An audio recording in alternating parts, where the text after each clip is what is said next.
अस्सलाम वालेकुम दोस्तों, जी सिंधु जी लतीफ़ ही बोली जी त अल्लाह पाक ऐ सखी बाने यूपी वारे भाउ जी अमानत 7800 रुपयनि मां काल्ह तव्हां ॾिठो त असां यतीम बछड़ा जेके शौकत दायोजा आहिनि उनखे 3 जैकेटियूं वठी ॾिनीसीं, राशन बि उन्हनि ताईं पहुचायासीं जंहिं ते ख़र्च आयो 2600 ऐं 2600 5200 रुपया। बाक़ी 2600 रुपया असां ही कार्टन रखियो हुयोसीं सफ़ेद पोश घराणे जे लाइ, पर कल्ह तव्हां ॾिठो त उते असांखे काफ़ी देरि थी वई, मौसम बि तव्हांजे आॾो आहे। ही ॾेखारे नथा तव्हां राशन, ही 8 किलो चांवर, 8 किलो अटो ऐं ही साबुण, अधु किलो गिहु, बाक़ी 10 रुपया बचा हुया उन मां बि असां माचिस वरिता हुयासीं। कोई अहिड़नि सखी ॿारनि खे सलामत रखे, शादो आबाद रखे, हुनजे बचड़नि खे हमेशह ख़ुशि रखे, जेके परदेस में वेही करे असांजी सिंधी ॿोली बि उन्हनि खे सम्झ में नथी अचे, पोइ बि एतिरी रत वासियुनि जी ख़िदमत कनि था। ॾाढी दिलि ख़ुशि थींदी आहे, मूं वटि लफ़्ज़ कान्हनि जो हिन जी तारीफ़ कयां, पर मूंखे अफ़सोस रत वासियुनि ते थींदो आहे। मूंखे परवाह न आहे त तव्हांखे बार बार चवंदो आहियां तव्हां मूंखे पैसा मोकिलिया, कुझु बि मूंखे ज़रूरत बि न आहे। रब पाक गंज थो ॾे, बग़ैर चवण जे असांखे पैसा मिली था वञनि, पर रते तव्हां ते अफ़सोस ज़रूरु थींदो आहे तव्हां हिकिड़ा 2 लफ़्ज़ बि हिमत अफ़ज़ाई न लिखंदा आहियो। अहिड़ी थधि में जॾहिं तव्हां कंबलनि में सवड़नि में तव्हां लिकी वेही रहंदा आहियो त सलीम अला जलबाने त ॻोठ में पुॼी करे राशन पहुचाईंदो आहे, पर तव्हांखे एतिरी ज़हमत नथी थिए त कंबल में वेही करे बि 2 लफ़्ज़ कंहिं तारीफ़ था लिखो त जीअं उहा वधीक महिनत करे। ख़ैर तव्हांखे छा चवां, जो वर जिन जो सो वर सही कनि, असां पंहिंजी ख़िदमत कंदा रहंदासीं।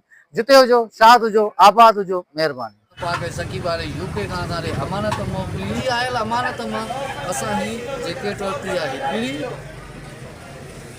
ही नंढड़े मासूम लाइ ॿी जैकेट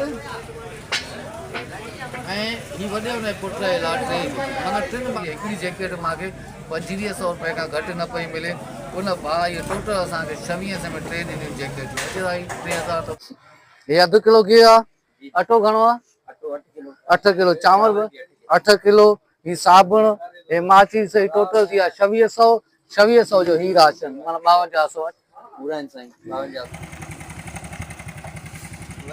सुहिणो लॻे थो असां सुहिणो लॻे थो न हाणे, माशाअल्लाह माशाअल्लाह, वाह दी।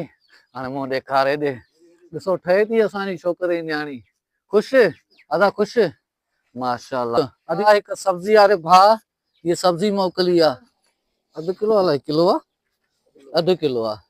हे अटो तव्हांजो 8 किलो, ही तव्हांजा चांवर,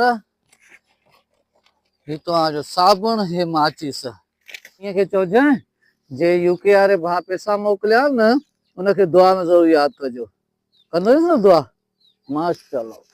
ॿियो कुझु त न खपे न, बसि? हा पक, अलाह गंज ॾींदो।